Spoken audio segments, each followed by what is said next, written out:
Alright, I'm just gonna go for this. Hi, this is Shield Observer, and I'm doing this video here because it's a little bit noisy, but I owe this to one of my heroes who has, by the grace of the Holy Spirit, become a friend and also some kind of a divine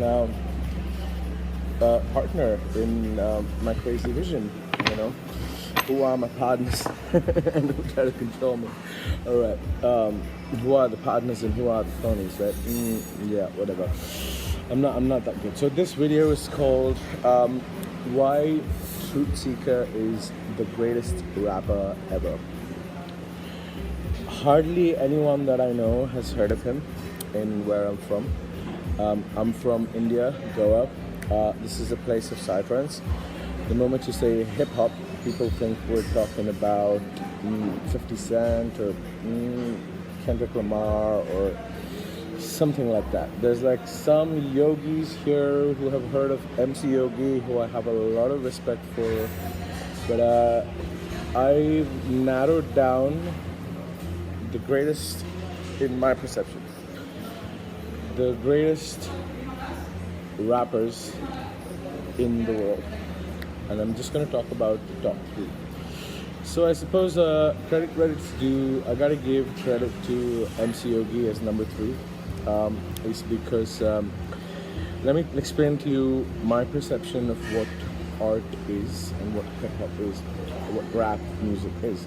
So art is the capacity for an individual to go down to the deepest depths. I'm completely with Alex Gray and Terence McKenna on this. It's the capacity of an individual to journey where no one else has been and to come out and come up with things that can uplift and help an individual in his own personal evolution. And there's a lot of artists who do that in certain circles. Like my first record was Eminem when I was 12, the Slim Shady EP, and in its own twisted way, it did what it had to do. But right now, I'm on a spiritual path, and now for this, it's a special kind of people. You know, it's a strange breed of. Yeah, I hate using that word because it's been so misused, but. Anyway, number 3, let me just talk about the hip-hop and why Truthseekah is the greatest rapper ever. Number 3 is MC Yogi. MC Yogi did a really great job. I love his first album. He took out scripture from like Hinduism and he combined with some of the people who Hinduism is like a difficult religion to comprehend because it goes way back. It's not a monotheistic religion. It's multi-theistic, and it's like it's a very complicated concept. But what he did was his flow is great, and he brought like this benevolence into words, which was non-ego, you know. And this is like what it's all about for me. For me, I'm not into like ego strengthening rap. I mean, there's only so far that can take me, you know. I believe that like it's good to have spirit strengthening rap, and MC Yogi did a great job with his first record, and then his second record, and then his third record, all the way to Only Love Is Real. And then I think he sold out a little bit by saying this whole vote for Obama thing. I don't know, but that's his journey, and but I have a lot of respect for him. Number 2, it breaks my heart that I have to put these guys as number 2 because they have always been my number 1 since the thing is I was in a metal band 10 years ago. We used to hate hip hop because the only thing that was marketed to us was basically fucking 50 Cent, who's saying get rich and die trying, or something like I'll take you to the candy shop and I'll let you lick my lollipop, and we were just like, what the fuck is this shit, you know, like, dude, get over yourself, you know. And then, you know, you had Eminem usually just like making a fuss. I have respect for Eminem. He's an honorable mention. Like, his flow is great. He's a very authentic human being. But it's, you know, Eminem is Eminem, you know. Like, yeah, sorry, buddy. You know. Anyway, I love Eminem. So number 2 which was actually who were actually my number one for a really long time since their first record. There's an Australian hip hop band called the Hilltop Hoods, and basically these guys, until now, from their first release to their most recent release. The first release was A Matter of Time, and then they got Left Foot, Right Foot, and then they changed the course of hip hop history with the record The Calling, which turns hip hop from away from this usual I got my mind on my money and my money and my mind stuff, and then it turns hip hop away from that usual sort of ego, Babylonian madness, whatever. I mean, you know what I mean? And then turn it around. The Nosebleed section is one of the greatest songs ever written. I mean, it's so beautiful, and it's also just the calling, because they turn hip hop into a prayer, and I think they inspired a whole generation. And every track of the Hilltop Hoods, from the beginning of their discography to the latest release, and the last track is absolutely aimed at the ascension of humankind, and they're just heroes of mine, and especially MC Pressure. When this guy starts to rap, I just listen, he's great, and that's Suffer, Pressure, and Degree. Now let's get back to business, right? Truthseekah. This dude's nuts. The first time I found Truthseekah was actually right after my uncle had died, and he just died. He wasn't supposed to die. He was fine, and he just freaking died. And he died of liver complications. He was an alcoholic. Cheers, guys. Anyway, and it was just really, really hard for me to. It was really hard for me to accept that and to understand that. And back then, I used to be a massive follower of Abraham Hicks, right? And Abraham Hicks is this amazing teacher. Esther is the one who channels them, and they just are these benevolent, beautiful souls. And I went on iTunes and I tried to look for Abraham Hicks, and what I found instead was this weird dude who was wearing a t-shirt that says Oprah didn't die for your sins, and then there was a track called Ghost featuring Abraham Hicks. And then I'm gonna see if the lyrics for that are there here. Actually, he has this lyrics booklet on his website that is www.truthseekah.com. And I don't know. Let me just tell you about my experiences with this being and what happens now. Why he is ranked above Eminem, above MC Yogi, and above, it breaks my heart, the Hilltop Hoods, is because of this. Let's start my journey with Truthseekah's music is like this, the Ghost track is about the journey of the soul after it leaves its body, and it has samples of Abraham Hicks and Esther's voice, basically talking about how you should check it out.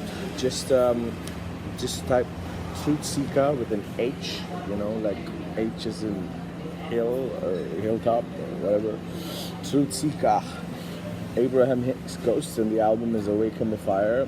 And as soon as I listened to that track, every molecule of my being started vibrating on a really, really high frequency, and I was just like, how is this possible? And how is this guy able to create this kind of purity? And it was really intense. I could smell the incense from the studio through the speakers, and ever since that, I've just been listening to him actually, and I don't play it in DJ sets a lot. I don't play his stuff a lot in DJ sets because people need to be on a certain frequency to get it, in the sense that it's such high vibrational music, and his lyrics are really wow. He's first I thought he was a gospel rapper, and the thing is I'm not really religious, and I don't like people trying to bring me into religion.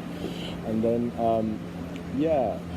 I listened to Awaken the Fire and I was just like, holy shit, this is like on another level. And from the first track to the last track, it flows like, ooh, and the thing is, I'm a psychedelic warrior. I fly, with a lot of plant medicines and just a lot of things like that. And he's been there and he's done that. And let's talk about Jesus, right? It's always like something that I avoided for a really, really, really long time, because it's been the cause of like a lot of trouble in the world, this word, in history, and just around myself, like people who just take this concept too seriously. But the thing is, I've always had love for Christ, because the story of Jesus Christ is just really beautiful, and I understood it on an esoteric level. I understood what he represents, which is absolute infinite empathy and unconditional love. And coming from that place, and his lyrics are fucking insane. And Awaken the Fire, I would like rap it for you, but I don't know, man. I got a strange accent, so I would recommend you check it out yourself. You can check it out on YouTube, but if you really want to support him, just buy his fucking music, man. And then there's a lot of other beautiful souls that he works with, who I also started getting in communication with right now, and I'm really hooked on this new messengers thing with Lock Saint and Cold Truth, who I just started communicating with. And from there I went on to 333, where he came out of religion altogether and made it all about the human species and ascension. And he talks about a lot of stuff which is really crazy. And if you look at the depth of emotion, so for me, this is how I measure art, right? Art is about how deep can you reach another being's soul and heart. And now there's not a lot of bands that can do that. For me, there's Tool and things that involve Maynard, and there's just a very few bands that can do that. A lot of artists can entertain you, but very few artists can help you ascend. And since you're a truth seeker, Barrett, I gotta be honest, let me speak my truth. On my psychedelic journeys, when I have listened to your music, it's been out of control. There is like a shamanic power to this being's like capacity to communicate these impossible themes about what happens during an ayahuasca journey, or what happens to a soul after it leaves its body. And then there is this, when it comes to technique and perfection, it's like, whoa, he's got a weird Alabama accent. Sorry about that, but it's like, yeah, but it's so pure. And then there are some tracks which actually bring you close to these messengers of God himself. Like there's this track from this song from Awaken the Fire. The last track is it's called Unworthy, and it's just like, when I first heard it, I wasn't ready to receive it because I had a resistance to all things related to Jesus. I was just like, all right, are you guys going to come and try to sell me a Bible or something or whatever? Now, but the thing is, when I was finally ready for it, I've been listening to Truth Seekah for about 5 years now, 5-6 years. And the ones who were ready to listen to him, when I put them onto them, they were just like, what the hell is this? And that's very few people. And you know who I'm talking about, you guys, and it's like and then there's this whole sort of collective of these beautiful, Christ consciousness, ascended beings who are just bringing the love of, for the love of God through their music. And it's, and hip-hop has got such a bad reputation usually amongst spirit circles, because it's either too cheesy or it's too material, and it's like, yeah, it doesn't like, whew. And if you haven't had these experiences of like universal truth and universal truth and the power of Christ, I'm talking about the form of consciousness, Christ, and also just this being's honesty and his purity is it's just absolutely marvelous. And wow, another reason I gotta admit is because I think his humility is just incredible. Even though he has such a busy podcast and all of those things, he responds to people's messages, even if it takes a couple of days, you know? Like, I pray you don't get as big as Eminem or something like that, bro. Like, shit. Actually, nah, I wish you the infinitest of infinite abundance and growth, and feel free to ignore me. It doesn't matter. It's like that sample from the medicine track. Anyway, it's been a great spiritual support for me personally, because the thing is, I tell you what, I don't have God right now, you know? Like, I don't know where God is. For me, this is where God lives, you know? This is my religion. This is my temple. This is my church, you know? I confess my sins to the sky, and I receive the blessings of the messiahs from here, or sometimes through bigger speakers if there wasn't a pandemic, you know? And yeah, it's just absolutely beautiful, and and I have so much more to say, but I'm just gonna try to keep this down, and I don't know if Derek will have time to watch this, because he's too busy carrying the burden of the cross for all the beings in the world, and connecting people, and having these beautiful podcasts and meditations, and just doing the work of like God. I officially decided to rename God as Truth, and in my personal journey that there have been a few people who've been keys, you know, like gurus and like messiahs. One of them has been, I don't know, Opeth, who was a great Scandinavian metal band, and then like Tool, which my whole life is based on their lyrics, kind of. And then truthseekah is just right now, since we contacted, it's just been so wonderful to actually kind of work with these kind of beings and everything that's around. So yeah, if this makes sense, it's so funny, you know. I've still not been able to register on Patreon, even though I'm a devotee. Anyway, so I might do a part 2 of this with like an actual breakdown of like technique and lyric, and sort of like, you know, maybe even samples of the sound. This is just like a verbal description, or as Spongo puts it, it's a tale of the inexpressible. If you haven't listened to this being's work, I would recommend you start with the record 333. Or if you want something more mellow, check out Colors. Everything, the whole discography, from fight music and all the way from like That They May Know Him, you know, where he was just like a pissed off, like a metalhead rapper dude, you know, to his evolution into the ESP right now, and this sort of like universalist, you know. And yeah, it's been a wonderful journey following this being's discography, and I just wanna you know. Yeah, but it's been, I owe you this record, bro. I mean, I owe you this recording. What am I saying?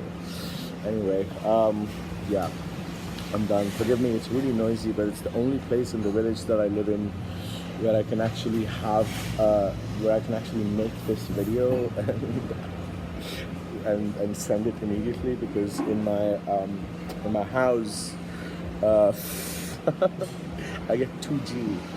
Like, I live in Goa. It's a beautiful place. There's a lot of trees, but the internet sucks here. So kudos to those who are on the spiritual path. All right, blessings. All right, so that's my perspective. These are my opinions. Over and out. This is The Observer. Blessings.